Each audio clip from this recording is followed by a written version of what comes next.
Okay. Dito na ako. Hindi ko alam pangalan nito. Dito to sa Aba, ang daming ano oh. Kinakain to eh. Gulay yung beans. Makapag-harvest nga. I hope ito yung...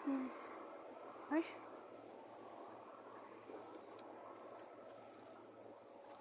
Ganda naman. Papunta nga doon. Huwag naman sana ako madulas, Lord. Ang ganda talaga dito. Yeah. Pwede ditong mag-swimming eh. Oh my goodness. Na-discover ako ng magandang lugar.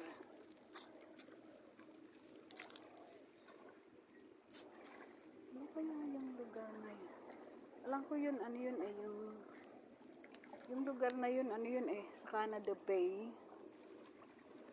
Tapos yan sa ride dyan, yung mga apartment na yan sa ride, eh, nakikita ko. Ito, I don't know, maybe, yun over there is 5 Dock or Russell, or Rudd's Point. Ayan, Russell yan eh. Henley pala, hindi Russell, Henley. Kasi minsan naglalakad dyan ako din eh. Yan, ganda dito. Pwede kang mag-beach dito by yourself. Dito pala ako mag-swimming kahit ako lang may maliit na beach dun. Eh. Ang ganda. Swimming pala ako dito kahit ako lang mag-isa. I think I'm gonna do swimming here by myself. It's a very private place. I didn't know this. Now I discover. Ang ganda. Beautiful. Ayun yung speedboat oh.